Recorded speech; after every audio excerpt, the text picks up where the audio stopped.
Hey folks, Dave Temple here. As you know, my podcast is all about talking to the best thriller writers in the world. Now, while I don't put myself in that category of the best, I've certainly got my hat now in the ring. And after nearly 3 years of hosting this podcast, I think it's time to toot my own horn, if you will. So with that, I'm offering my thriller, The Poser, for sale all this month. It stars Detective Pat Norelli, a rookie cop working the overnight beat in Hollywood when one of the town's biggest stars is found dead in her Hollywood Hills home only hours after winning an Oscar. Beloved by her fans, Pat thinks someone wants this star dead and sees this as a way to forge her own path and get the promotion she craves. I'm proud of the response I've gotten from fans, and I'm confident you're going to like The Poser. So for the rest of this month, you can get the ebook for only $5 or the paperback for $14. Since I do this weekly podcast as a free service, perhaps you'd consider this as a way to help out a fellow thriller writer. There are two ways to reach the link. First, you can go to davidtemplebooks.com,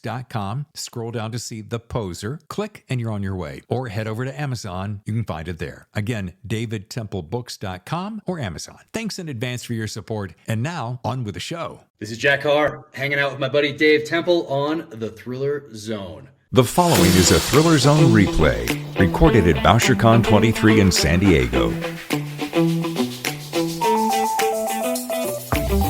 Hello and welcome to The Thriller Zone. I'm your host, David Temple. And on today's 149th episode of The Thriller Zone, we present 6 superstar authors in this bonus episode. I recently attended BOUCHERCON 23, where David Brown of Atria Mystery Bus invited me to host their Saturday brunch and chat with a small stable of their clients. Now, what follows is a brief synopsis of those authors and their latest work. Each conversation is shorter than 15 minutes, but it gives you a great insight to their latest and or up-and-coming releases. Those authors begin with my good friend Chris Haughty, author of The Devil You Know.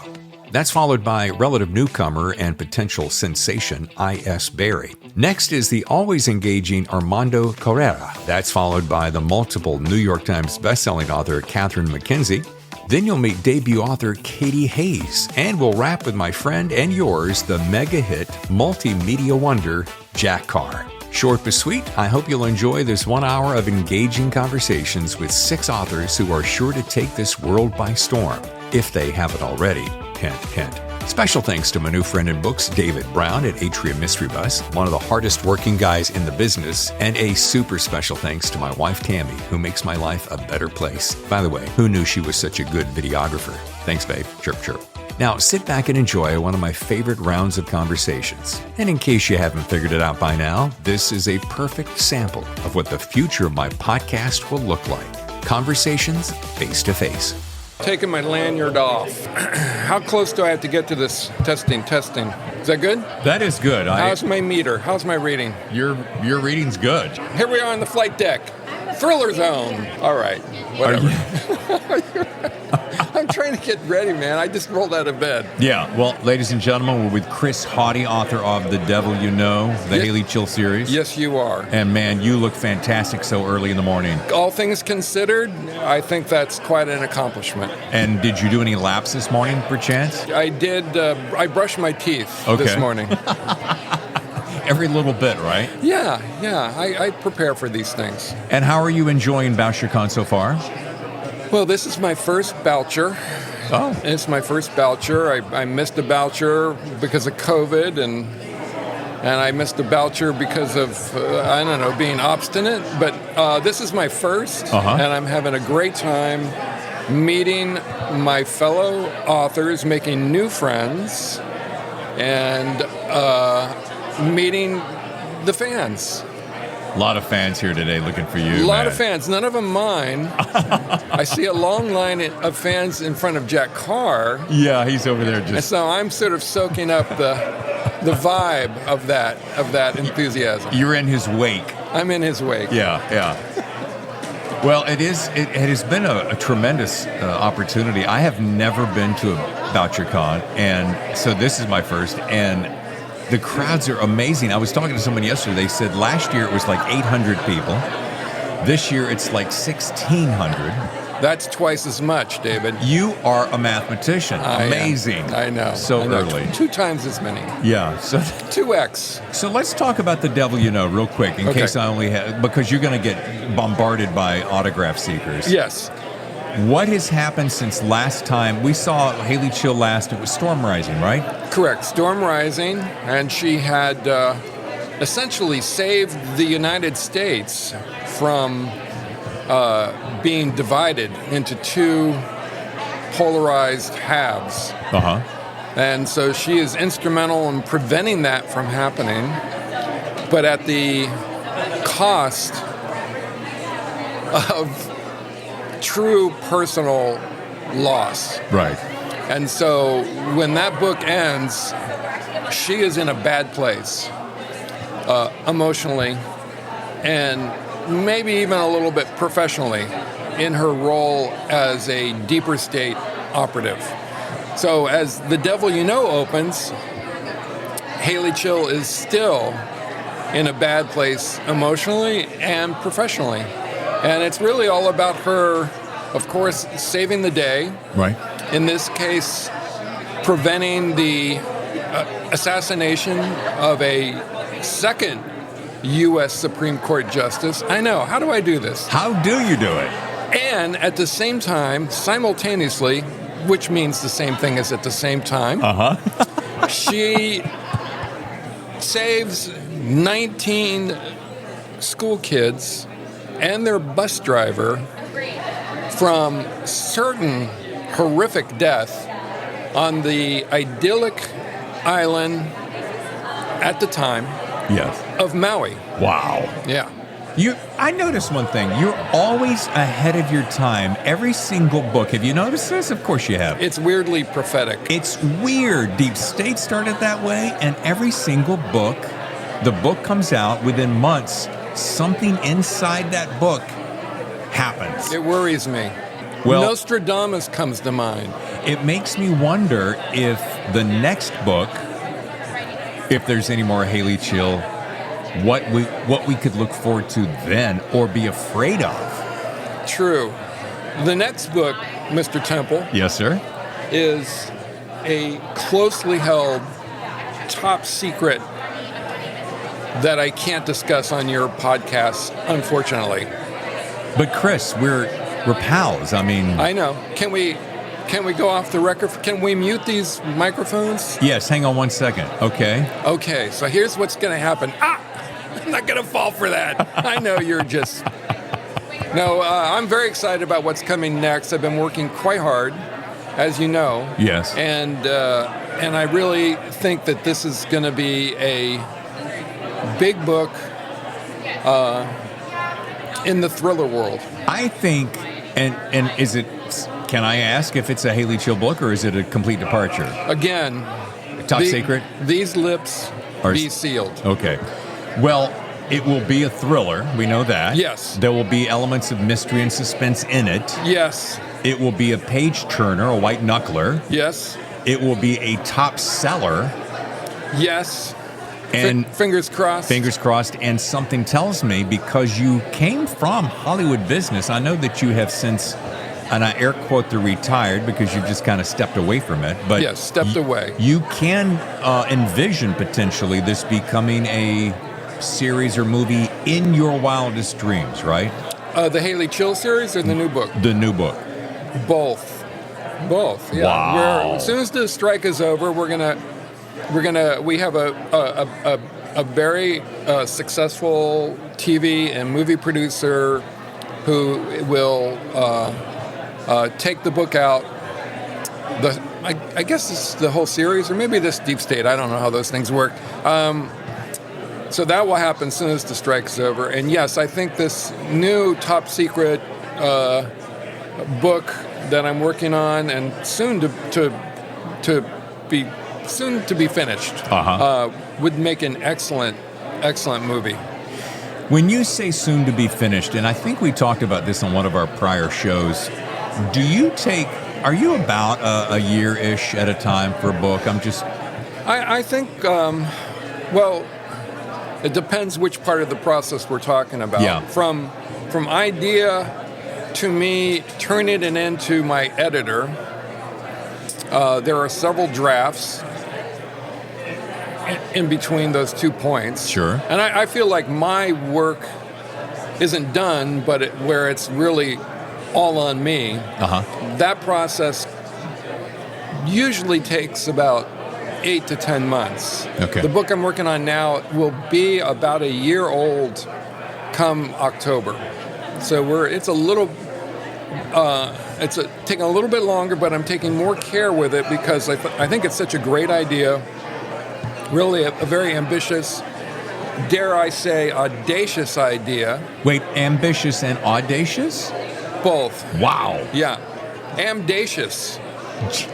You know, the last time you were on the show when we were out in Glendale, or was that Pasadena? I can't recall. Yes. We make up words on this podcast. And do you remember the word from that show? Babe, do you remember the word from that show? I don't. But I do remember this one, amdacious. Amdacious? Is the way that you can describe this new book. Okay.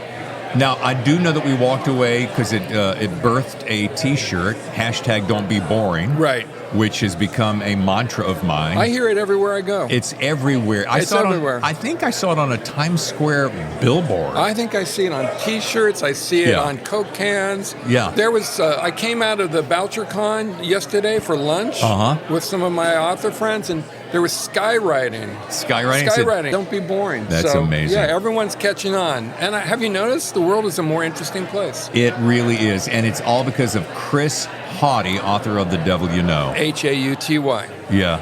.com. .com. Here comes Alana. Hi. Is it, my blood sugar level is really low. Is it okay if I'm eating a little? You can do anything you want, for crying out loud. I haven't eaten anything, so I'm... We are with Alana Berry, I.S. Berry. The book is The Peacock and the Sparrow. And Alana, I got to tell you something. Anybody who listens to the show knows that I am a book cover fanatic. And this is single-handedly, and I'm not even exactly sure why, one of the best book covers I've seen this year. Thank you. That's such a compliment. It's striking, it's mysterious, it's colorful. It does everything you want in a book cover that says, what the hell is going on?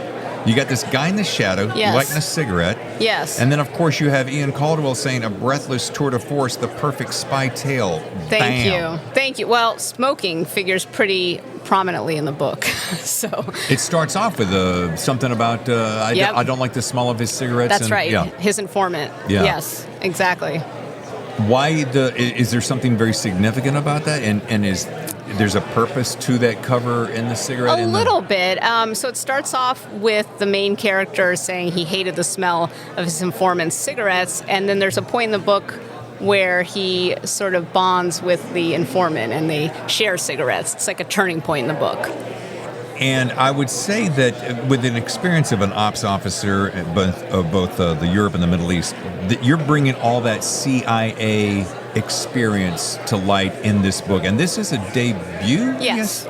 I mean, I would say this if you weren't here, so I'm not blowing smoke up your skirt, but there's a lot of buzz that this is going to be one of those books that everybody's talking about. Oh my gosh, thank you. And that's got to make you feel great. It's such an honor. I mean, it's fabulous. Thank you. And it's so cool, and I mean this in all the absolute best ways, to have a woman write a spy novel. Thank you. I mean, it is.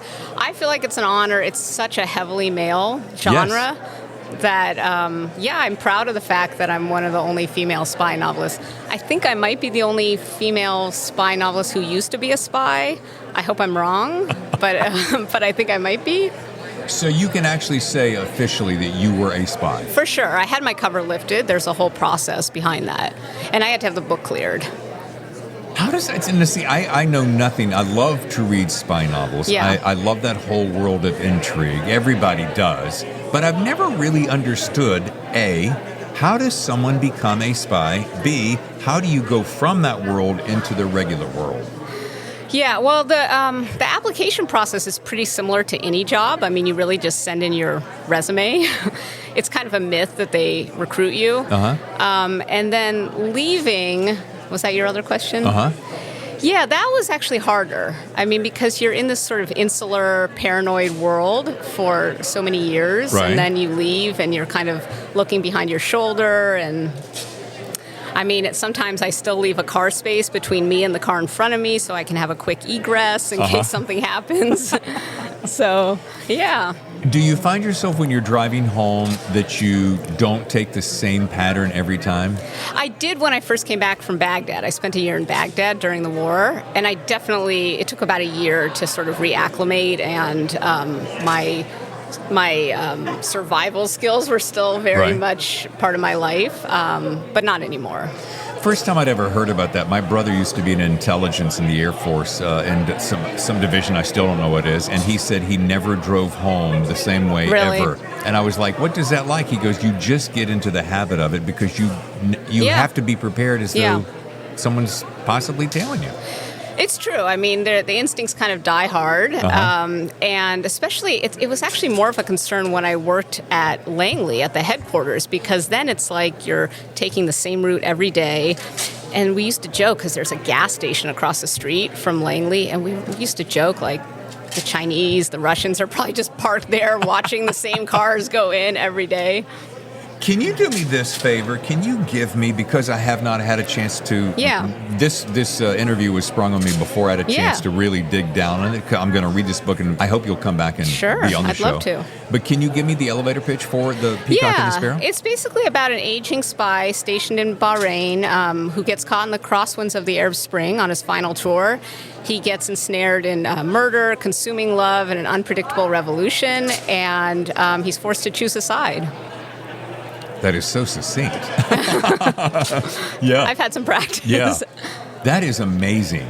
And how has it been received from the people here at BOUCHERCON and friends and family? You can always start there. Really well, especially from people I think who appreciate a realistic spy novel. And actually, I've been so flattered and honored because the Intel community really seems to love my book. I mean, I've gotten so many people who have reached out from inside the community, and they just say it resonates with them. So, and if this is slightly ignorant, just bear with me. It's not too much of a stretch. When you think of James Bond, James Bond is Hollywoodized spy. For sure. So this is the antithesis to that. I would say so, yeah. I think it's much grittier, darker. I think it's more in the vein of Le Carré or Graham Greene. I wanted something that was much more realistic. I was going to say Le Carré is the very first person that pops when you say legitimate spy. And he didn't glamorize spying. No. I mean, he wrote about sort of the ugly realities and, the geopolitics and the sometimes dark consequences of spying. Did you grow up wanting to be in CIA and the spy world and that whole mysterious segment of society? Definitely not. No? I'm a lawyer by training, so I kind of anticipated a more practical route. But I studied abroad in college, and then I worked overseas after college as an editor for a newspaper in Prague during the 90s. Which was sort of the left bank at the time, the new left bank. And I kind of just fell in love with the world beyond. I mean, at the time, that was communism had fallen, and it was an area in transition, Eastern Europe, and that really kind of sparked my love of foreign affairs. Speaking, since we are in the center of BOUCHERCON, what has been a highlight for you? What's something that you came here not expecting that you were pleasantly surprised with? I mean, just meeting the other authors I've just been blown away, and the level of support and camaraderie, and meeting Mystery Mike, and the Deadly Pleasures crowd, and it's been wonderful. Isn't it neat? And neat seems like such a shallow word, except for the fact that it's such a neat idea that you can step into a world that one would think would be so highly competitive, and yet is so open arm, welcoming, and supportive. It's 100%. I mean, I've said this before. I was blown away by how supportive writers are. It is the most supportive profession I've ever worked in. I mean, I was a lawyer, I worked as a spy, and those were not professions where you're, supporting the person next to you as much. No. It's much more cutthroat, and I'm just blown away by it. Do you have, and I don't want to take away from the Peacock and the Sparrow, but do you have plans for a future book, and is it in process or is it? Yeah, I started writing, and it's going to be a spy novel. It's going to have a female protagonist, I think. Nice. And I think it's going to be based on my experience spying in Baghdad. I'm kind of going to fictionalize it. And I'm focusing on one operation in particular where I helped apprehend a top 10 terrorist target through my informant, only to learn later he might not be guilty. We might have gotten the wrong guy. So true. That part's true. Wow. So what is a movie or a TV series today or in the recent that would be similar to that story that you're going forward with? sort of the same vibe, the same. I really love the movie Beirut with John Hamm. Yeah. Which I felt like was so gritty and not overly glamorized. Yes, that's what we liked about it. It's my wife. Oh, okay. Yeah, we you loved guys saw it. Yeah, and just fascinating. Yeah. Because sometimes they do this. It's so polished and so pretty that I'm like, is it really like? I mean, you have people jumping from roofs and stealing cars and You know what series I loved was Babylon Berlin, which is a German series, but they've dubbed it into English. It's not strictly a spy series, but it takes place in Weimar, Germany, just before the rise of the Nazi Party. And but it's so dark and noirish and gritty, and it feels like a spy series. And that leads me to this final question, which is, and I know it's a dream. It's a dream of mine as a writer. Have you had anybody interested in this, turning this into either a film or a TV series? I have, Already? Yeah, a couple. I love it. Yeah, I think it's all sort of in flux now with the writer's strike. Sure. So, but we have a couple things. Maybe by the time you come onto the show, which is in the very near future, I trust, I'd love that. We can maybe talk a little bit more, and you can tell us wonderful. more. I certainly don't want to speak out of turn, but thank you. Well, Alana, thank you so much. Thank you so much. This was a pleasure. Yeah. Thank you. Looking forward to reading. The book, again, is The Peacock and the Sparrow. Thank you. Awesome. Okay, thank you so much. And let me make sure I get this. Armando Lucas Correa. Like Korea, but okay. Perfect. Nice. I'm not that smart, so I got to really work on it. The book is The Silence in Her Eyes, and I'd love to... How about this? We'll start off with a little elevator pitch. What this book is about. This book is about a girl. She's 28 years old, and she's going to be by herself for the first time in her whole life. She can see the movement. She's a kind of blindness, and she only see statues. Everything is stopped since the day she was 8 years old. Oh, wow. The sickness is called akinetopsia, and it's reversible. And she's creating a world around her with all these images around her. Oh, wow. It's metaphysical, mystical. Yeah, then, she met the neighbor, a girl, and she transformed into her, and they create a craziness in the middle of New York today. Yeah. Which is where you live now, isn't it? The whole book is in my apartment. That's the funny thing. Oh, it's my neighborhood, my bookstore. Everything is in my apartment. I love it. When you open the door, you can see Morningside Park, and you can see the dog, and I love creating this craziness around me. Yeah. You're the author of, is it The German Girl? The German Girl. Now that was a monster hit, wasn't it? Oh yeah, that opened all the door for me, and I was lucky because I remember I was a friend of this editor, Johanna Castillo at Simon & Schuster. She can read in Spanish, and my first book, it was a kind of memoir, In Search of Emma. And I remember having a lunch with her, and she said to me, Armando, you have to write a novel. I said, Johanna, every writer has a novel under the bed. Yeah. And I remember the next lunch with her, and I presented all this idea about the German Girl, all the memorabilia that I have, all the stock, the original postcard from this St. Louis, ocean liner with over 900 Jewish refugees all of them with permit of disembark in Cuba in 1939, and Cuba denied the entrance, and United States and Canada, and then they sent them back to Auschwitz, actually. And then I create the story, and she said, okay, I'm going to buy the novel. I only have like a couple of pages and the whole idea, a couple of chapters, let's say. And she said, Simon & Schuster is going to take like 2 weeks to make a decision. The next day, I have a contract on my desk. And then I signed the book, and I was lucky enough that before the book was out, it was sold to over 12 countries. And then she signed me to another 2 books. You know, sometimes editors and agents are lazy, and they want to write, they want me to write another historical novel. Right. And then I have The Daughter's Tale and The Night Traveler, that is the one that is out. But when I finished The German Girl, I presented the idea for The Silence in Her Eyes. I said, no, Armando, don't write any thriller. You are good at, historical novel. And The German Girl sold over 1 million copies. And then, they want me to stay in the same boat. And when they said, okay, I'm going to write the book this is the only book that I finished and I sold finished. Because, all of them, they were ideas and a paragraph, sometimes a sentence. Yeah. And then when I finished, she loved the book. Yeah. And my editor, Peter Borland at Atria, he was a wonderful editor because it's a new genre. It's difficult. It's a completely way to write when you are doing this kind of thing.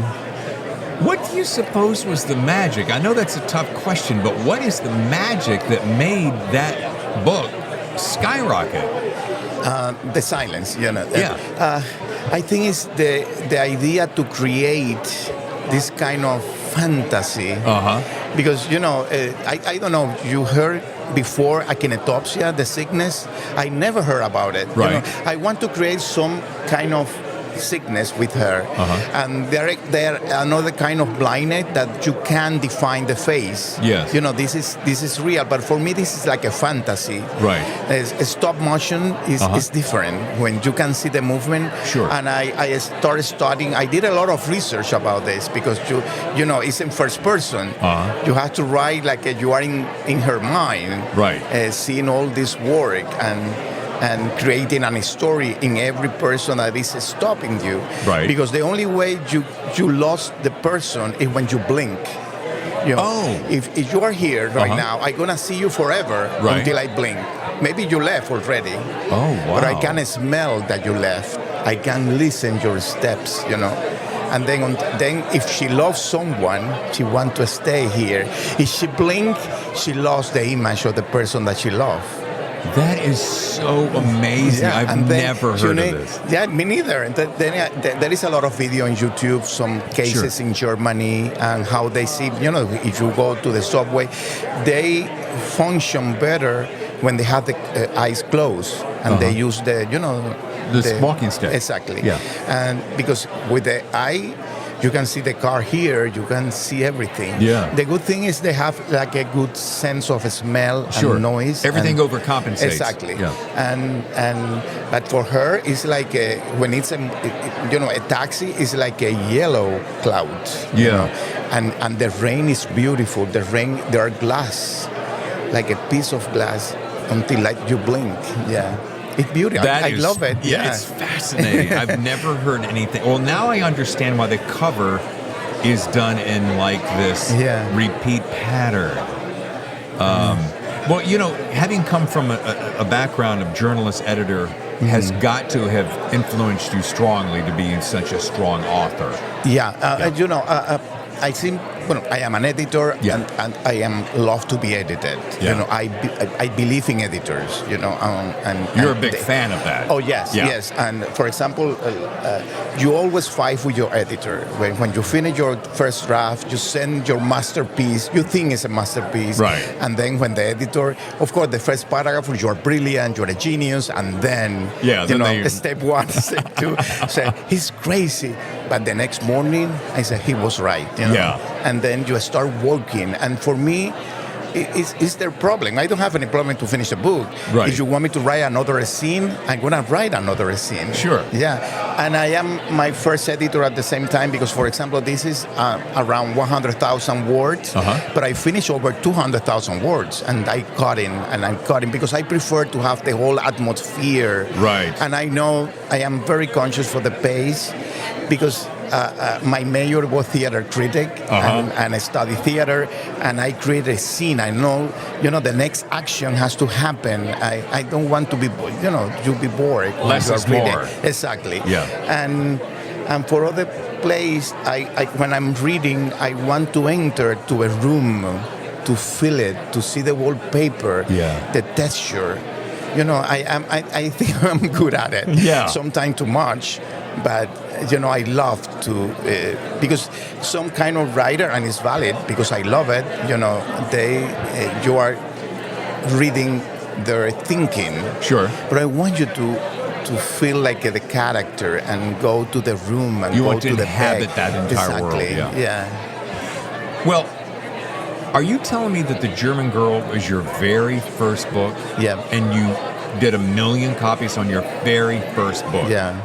I'm lucky. I was going to say, there are people at this convention, BOUCHERCON, that dream decades dreaming to get where you've gotten. So it has to just hit you in such a profound way. I think with The German Girl, this story was with me since I was 10 years old.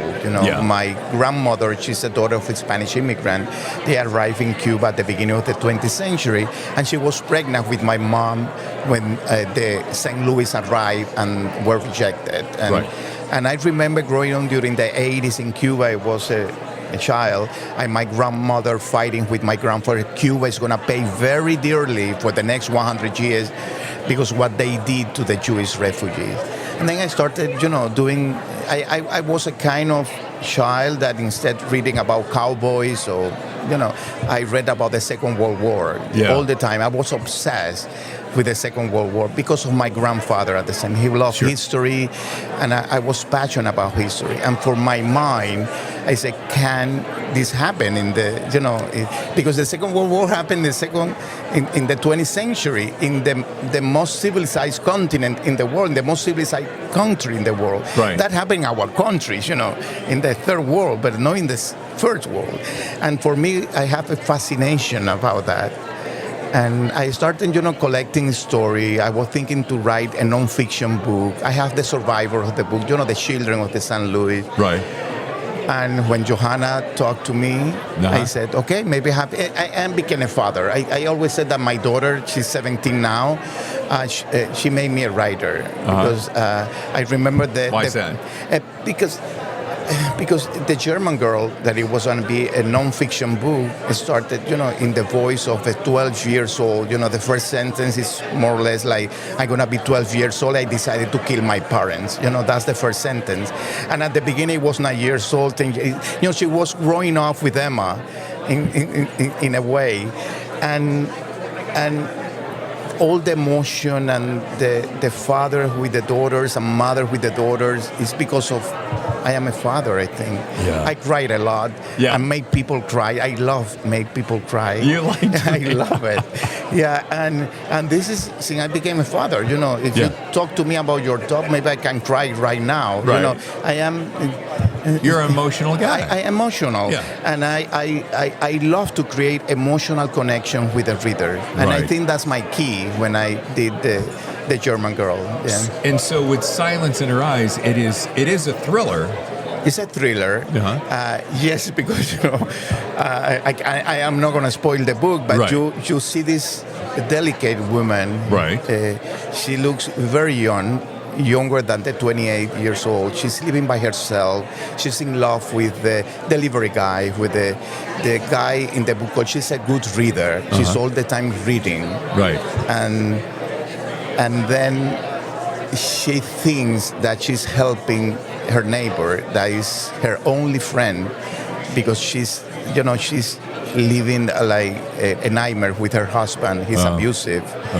And then a terrible thing happened Something at the end happens. of the We'll leave it at first that, yeah. chapter. Yeah. Uh-huh. And then everything changed, and Wow. nothing is what you read. Nothing is what you think it is. Yeah. That's what I love. I love books that make you do that. It's like, But at the I'm same going down time, this road. you're going to see her emotion and the relationship with the mother and who is the bad people here. You never know who is the bad Yeah. seed. No. Well, as we get ready to wrap, tell me about what's been one of your favorite things that's happened here at BOUCHERCon. Whether it's a panel or someone you've met, what's It a was the highlight? dinner last night. Yeah. Mike, I don't know, he organized this kind of dinner since the beginning of the convention with over 40 people, I think. Wow. Most of them writer, publicist, bookseller. And, I am very introvert. For me, it's hard to make like a connection in this kind of big I don't thing. believe that at all, but go ahead. And no, believe me. And right now I'm talking to you. Sure. But it's hard for me. And then in the table, I met another author. I met Jack Carr. Yeah. We're in the same, imprint publishing house. And it was wonderful. And everybody's nice. It's different. Yeah. Believe me. People from the thriller world is completely different from the literary world. And how is that? What's the biggest? They're friendly. They talk to you. Literary or a thriller? A thriller. Yeah, very friendly, very approachable. Approachable, Yeah. and they talk to you. They ask about your book. Yeah. And Literary, not so much. No. They only talk about them. Oh. Yeah, all the time. Yeah. That's nice. I'm not against anybody. Sure. But it's a different world. Yeah. Well, Armando, I wish you huge success. I don't think you need a whole lot of wishes because you're doing something right. Thank you for having me. Absolutely. Yeah, thank you. That's great. Okay. Such a Thank blessing. you, guys. Do you want to finish your apple? No. Okay. I'll eat it after. Catherine McKenzie has written a book called Have You Seen Her? And she's right here on the Thriller Zone. Thanks for joining us. Thanks for having me. How about BOUCHERCON so far? Having the big thrill of your life? It's been fun for sure. Maybe you can hear it in my voice. Yeah. Too much talking. Maybe too much talking at the bar. Was last night particularly? Fridays and Saturdays tend to be the big. Yeah, I think actually Thursday night was my big night. I went to bed a little earlier yesterday. Yeah. So yeah. And what's been a highlight so far for you? It's always fun to meet with other writers and meet some fans. And one of my editors is here, so I've been hanging out with her. So it's been fun too. Tell us, so we can jump into a little bit of a elevator pitch, because I have not had a chance to read the book. It just was presented to me, but What? No, I know. It's fine. I'm storming out of here. It's okay. Tell me about this book. So Have You Seen Her is the story of Cassie Peters, and she is leaving New York for reasons which we will discover eventually, of course, to go join the search and rescue squad in Yosemite National Park, which she had done 10 years earlier. Soon after she gets there, a couple goes missing, and it echoes another disappearance of a couple 10 years earlier that she was also involved in. Wow. Pulls you right in. Now, I was reading that a lot of your work's been optioned for television. True. Is this one also in that? This one has not yet. I'm going to say yet. I'm going to be positive. It has not yet been optioned. No. And where can we possibly see some of this show up? Besides the top selling book lists. Oh, right. Well, nothing's been made yet, Hollywood, which is on strike. Yes. The vagaries of that. But I have various projects at various stages of development. One of my books, I'll Never Tell, they've actually written 2 scripts for it. And so maybe it'll become a TV show when the strike gets resolved. For someone who is listening to the show that doesn't quite know how that machine works, Yeah. Can you walk me through that? So if Hollywood comes to you and says, Catherine, we love your book, we want to turn it into a TV series. Right. How does that happen? So they do what's called option the book, which is they give you some money to have the right to produce it, usually for a year, 18 months. And then they normally try and find a screenwriter to write a script, come up with a pitch and write a script. And if they like that, then they go to networks to try and get a deal. And if the network likes it, then they ask for a bunch of revisions, and maybe they ask for a second script. And then eventually, if they actually go to make the first episode, they have to write a check to the author to buy the rights at that point. And anywhere along that process, anything can go wrong. So So you can get paid as an option for them Yes. to just have the permission. The permission, And then exactly. when it actually happens, you get paid again. And then Yes. if it's super successful, you get paid again. You get paid every episode of TV. There's a fee that you get paid. Yeah. How many people do you think see stories like yours? Right. And they and I have a very specific reason for this. And they go, "Oh, well, that's what I want to do." And they get into the business thinking it happened. It always happens that way. Oh, yeah. I mean, I've definitely read stories like that. I think once every 6 months, somebody on Twitter is like, "I'm going to start writing to get rich," and everyone starts to laugh, obviously. I don't know if that's happened, from my books in particular, but I've met a few people who have said that they started writing because they read my books, which is always kind of very cool. But I don't know. I mean, I was, people liken getting a book deal to winning the lottery, and I think getting your book made into a TV show or a movie is like, I don't even know what that's like, winning the Super Powerball. Yeah. And then for it to be good on top of it, then that's another whole thing, right? So You mean good, the adaptation that they do? Yeah, Okay. yeah, right. It's easy to make bad TV. Yeah. It's hard As we've to make, seen. as we've seen, it's hard to make good TV. So Speaking of bad, and you started off the conversation a little bit with the strike, how does that hit you? How does that make you feel? What do you think about this? Well, I had a bunch of projects that were like about to go right before the strike. So, it was a little personally disappointing, obviously, and hopefully those will all get revived afterwards. But I think it's super important. I think that, and we don't have a union in the book business, but maybe we should. Yeah. But I think that there's been a power imbalance that's really happened in the industry, where the people who produce the content are kind of at the bottom of the totem pole, Yeah. which seems a bit inverted to me. Not that it's not hard to run a studio, but I feel like there's more than one or two people who could run studios, probably for a little bit less money than $250 million a year. Like, I do it for $5. Yeah, and yeah. Give me some training. I feel like I could learn how to do that job. But, original, fresh ideas are harder to come by than you'd think. And Yeah. so I think people should be able to make a living doing a creative pursuit. And Lee Goldberg was on the show recently and had the greatest thing. He said, the guys who are making the decisions are making millions of dollars. Millions. However, all we're asking for is like 100,000. Yeah. A token of money because we created it. And I said, it comes down to one word, and we said it simultaneously, greed. And it always is, isn't it? It is, and I mean, again, I'm not anti-capitalist. Sure. There's enough money to go around for everyone, I think, is the point. That's the and, the bottom line. WGA has, I think, been amazing at their communication, which they're writers, they should be. And they've put out a graphic that showed that, like, what we were asking for is like 0.18% or something of last year's earnings What? by the companies. It's nothing. We're asking for nothing. And to be told and to hear from, again, people who are making $50, $100 million a year that, like, we have unrealistic financial expectations or we're greedy is hard to swallow, That same conversation, if I may continue, is the fact that everyone gets bent out of shape on, I need more money.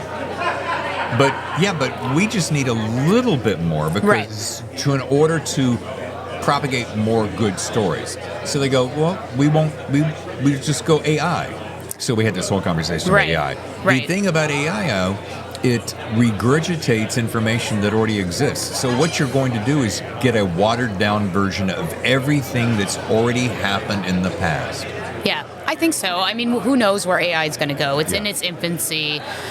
Do I believe that they put out the best version of that for free? No, they probably have a better version, behind the scenes. And I think that AI in some industries has been super helpful, Sure. and we all use aspects of AI without thinking about it. Spell check is an early version of AI, right? So, again, I think that comes down to just like sometimes a lack of respect for how we're all here, there aren't books if there aren't writers, and it doesn't mean that editorial and the cover designers and the production side of it and the management side are important, but they're not more important.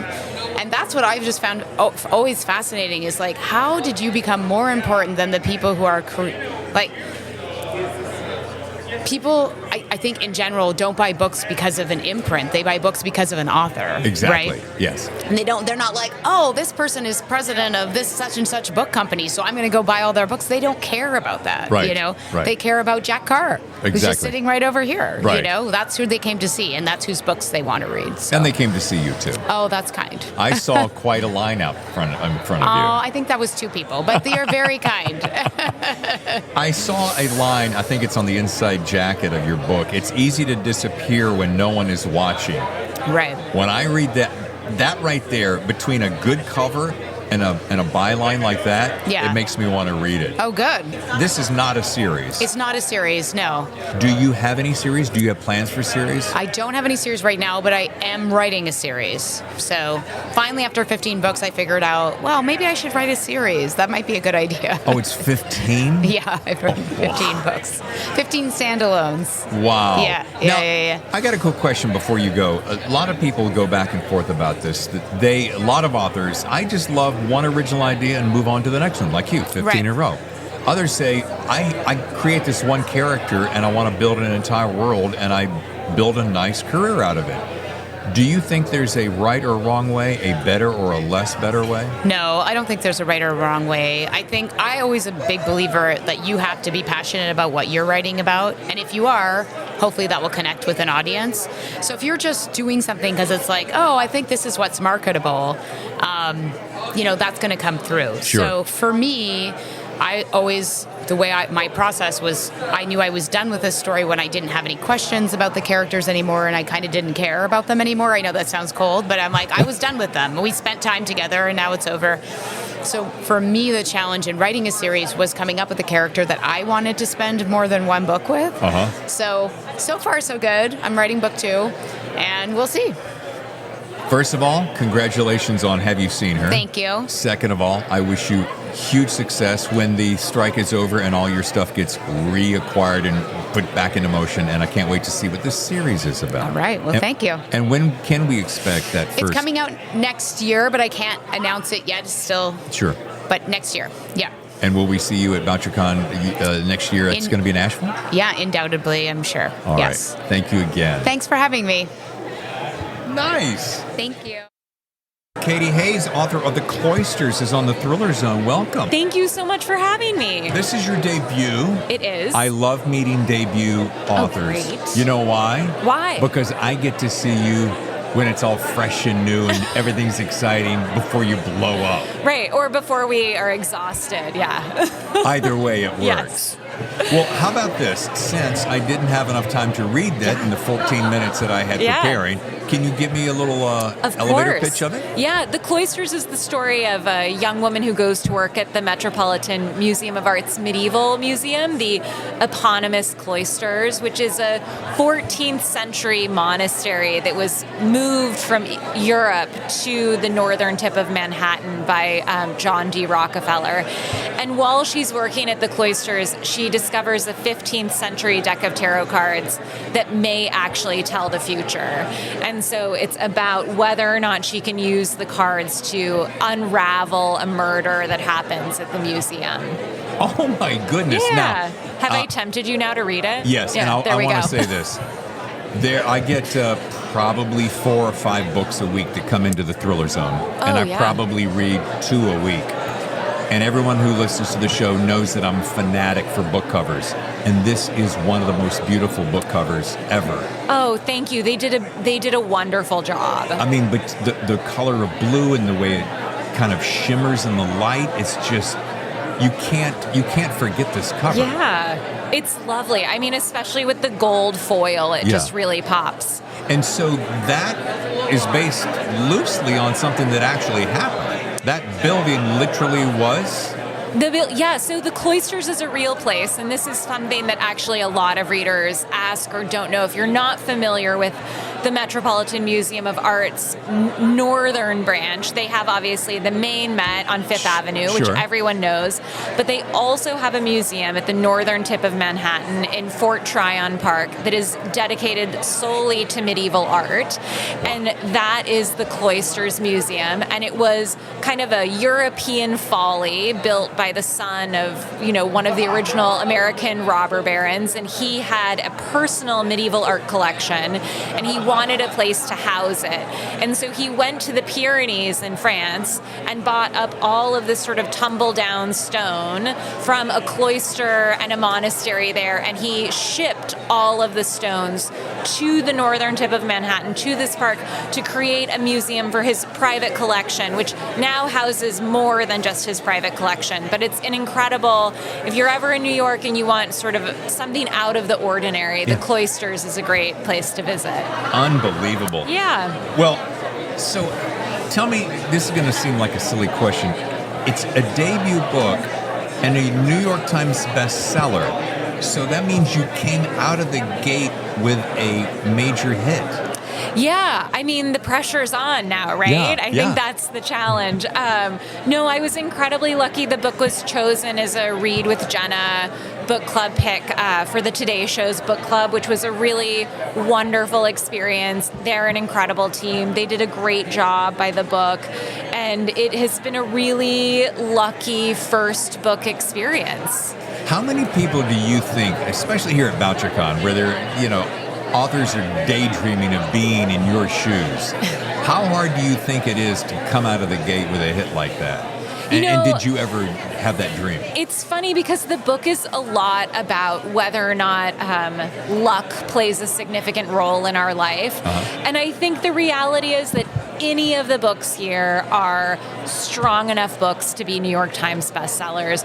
I think that there is kind of a golden ticket when you get a book club pick. I mean, it's sort of like winning the debut author lottery. Right. And this book just happened to win it. And I think for me, the best thing about that is that it has an opportunity then to find more readers than it might otherwise. And so I think that's been really great, is to see more readers having access to the book. And it's been a wonderful experience. And what's interesting is it's not your classic straight-ahead thriller. It's more mystery suspense oriented. So the fact that you're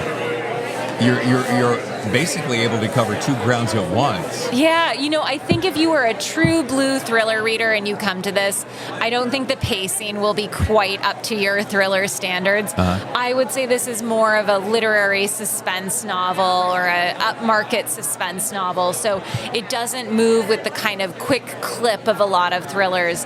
But I do think that, it's deeply rooted in the mystery space. I'm a big reader. Obviously, most writers start as readers, and I'm a big reader of authors like Patricia Highsmith and Megan Abbott, and writers that work sort of in a darker, noir, slower mode. I'm obviously like a huge Raymond Chandler, Dashiell Hammett fan too. Sure. I'm a Californian, so there's nothing I love more than some California noir. And I think that it's really a book that will be great for readers who love those authors as well. Awesome. And I have to ask the obvious question is, what are you working on next? Oh my gosh, I just turned in my second book to my editor, so she's reading it now, and I'm really not good at pitching it yet, which is something, obviously I gave you a one-sentence summary on this, but that's 2 years in the making, 3 years in the making.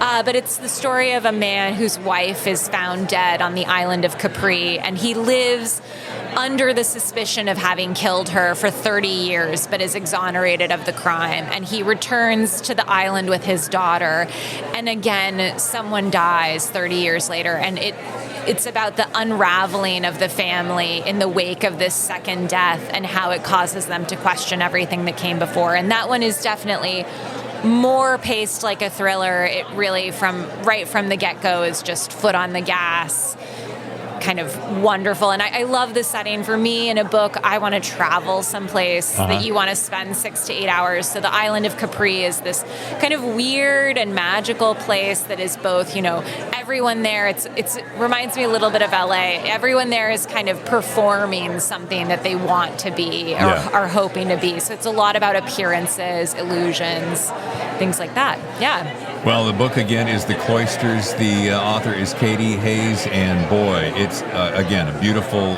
cover. I can't wait to read it, and I would love to have you back on the show when we could dig deeper. Great. Thank you so much, David. It's been a pleasure. Thanks. All right.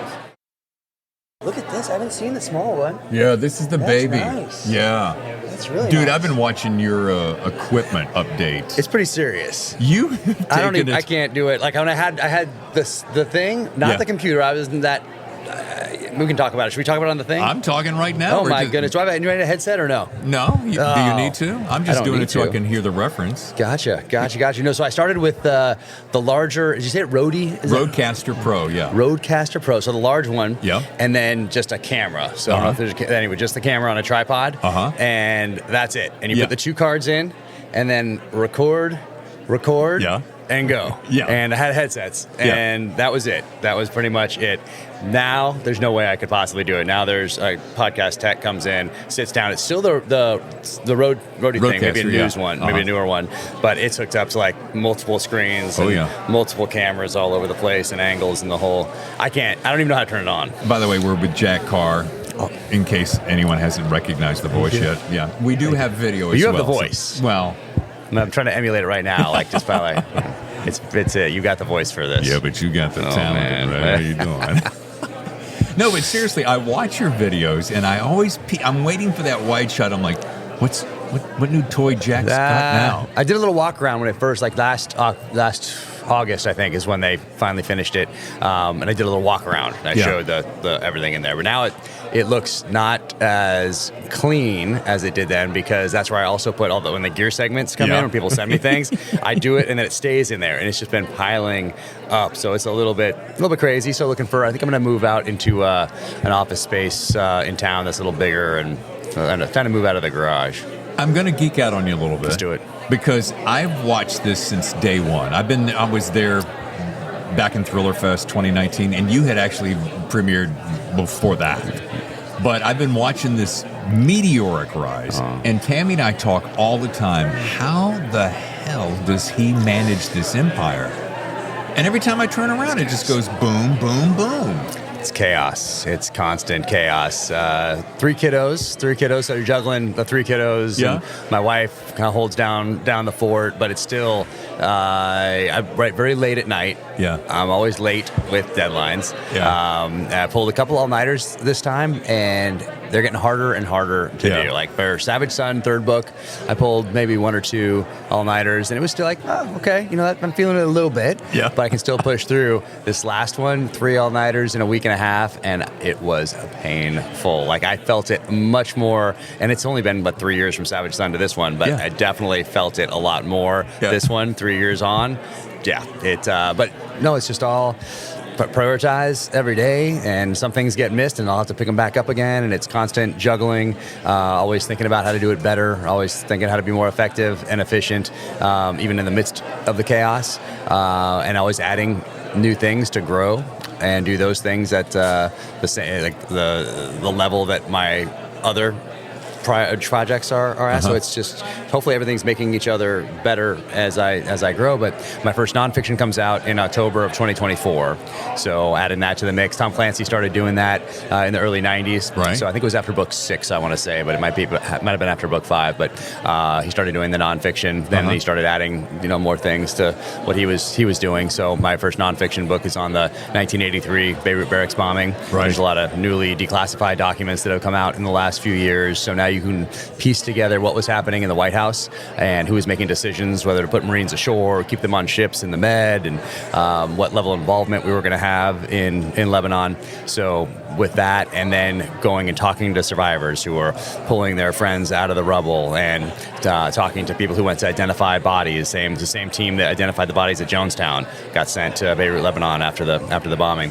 So there's you can piece together this whole story, and I won't tell you how it ends. People don't know how it ends because there's a 2008. There's something that happens that's extremely significant all those years later. So it has a beginning, middle, and an end that almost reads like a thriller. But I want to keep that history alive and keep those lessons alive so that future generations don't have to learn those same lessons in blood.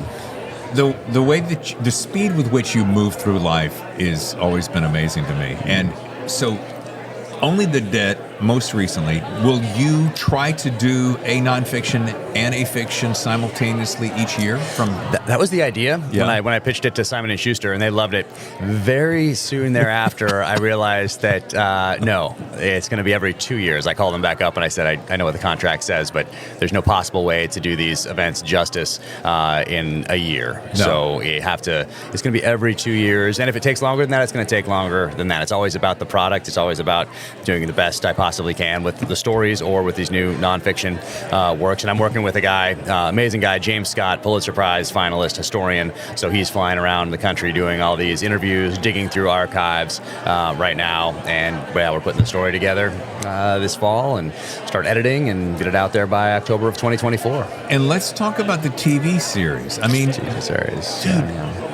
When that all came together, and everybody knows this Terminalist, how that all came together, did you have any idea in your wildest dreams that it would go to the level that it went so quickly and so broadly? I probably should lie when I answer this question, but that's what I always expected. Yeah. And not just expected by sitting there, though. Expected, hoped, I guess, but also knowing that that I had to put in the work throughout my whole life for that to happen. Sure. But as a kid, I'm looking at First Blood, and I'm looking at the book and the movie. I'm looking at Brotherhood of the Rose, the book, and the NBC adaptation, and I'm taking note of all these things, and I'm learning, and I'm absorbing, and I'm finding out what I like and what I don't, and just making it a part of my experience and my foundation. So when I got to the show and was fortunate enough to put a team together that was the exact team I wanted, and there's a lot of trust in Hollywood also. Sure. So if you because you're handing this over, especially as a brand new author that no one knows, and you're not coming from politics and sports, no background in social media, no following, nothing. Right. So when you option something at that stage, by contract, they can do whatever they want. Right. So there's a lot of trust involved in having Chris and Antoine Fuqua involved in this from the get-go, and them wanting me involved at every step of the process. So I became a student of screenwriting and the whole process in Hollywood, and on set I'm going around all the different departments and talking to everybody, and they're coming to see me, and I'm talking to them about what they're doing. So I'm just constantly learning. So the new origin story, and that'll come out first. We'll start filming that first, writer strike dependent, and then going to True Believer, the second book. So I'm writing one of the episodes for both of those, and it's go, go, go. But as soon as the writer strike's over, we should start filming. How do you like the screenwriting aspect in comparison to I'm hoping that one complements the other because they're so different. Novel is just me, so if people hate it, whatever, that's all on me. Yeah. And I never think about reviews, critics, audience, losing an audience, gaining it. I never think of any of that. It's all about the story. Right. So 100% heart and soul goes into it. I honor the story. I never think, is someone not going to like this? Or is this going to alienate somebody? Or what's popular right now? Yeah. Or should my chapters be shorter? Should they be long? No, never, ever any of that. It's all about the story. And in screenwriting, now this is a collaborative effort. Oh, yeah. This screenwriting is a team effort, meaning that you have to, especially if you're new, really choose your battles, build up political capital, and then decide how you're going to expend that. Is it going to be something here that's really not going to make too much of a difference and it's probably going to end up on the cutting room floor? Right. Or is it something big where you really need to draw that line in the sand where you know you're going to lose your audience if you go down a certain path? So you have to figure that out. That's the art of it, the art of leadership, right. The art of working with a team. And so very, very different. This, I'm just locked upstairs in the house and trying to write without interruption. Screenwriting, you're sending scripts back and forth. They're going up the chain all the way to the top of Amazon, back down with notes. They're going to Chris. They're going to Antoine. More notes coming in. They're talking about things. You're collaborating. You're changing. You're coming up with a reason not to change if that's the case. And so it's a very collaborative process. So very different. And there are rules. In here, in the books, no rules. No rules. Do whatever you want. Yeah. I can blow up the Golden Gate Bridge. I can go jet around the world. I can do anything. Screenwriting, not so much. Yeah. You have 45 minutes to an hour to tell a story, and you have to tell it in a certain location, and there's a budget, and it's the time, though. Yeah. That's the real limiting factor. And so you have to get very good at telling this story that's going to connect with people within those constraints. Yeah. Those constraints do not exist in a novel. Do you have a preference? Does it matter to you? I like both, but I started as a reader. I didn't start reading screenplays as a kid. I'm reading books as a kid. Sure. But I'm still a student of film from the audience perspective, from the fan perspective. So I like them both, but my foundation will always be the novels. You also made a great comment when you were on the podcast, and Mark Graney shares this mentality, and he goes, and you both said this, when people will go, oh, but Jack's book was so much better than the TV show. You both said, I created this, Hollywood created that. This is my story, and that's their interpretation.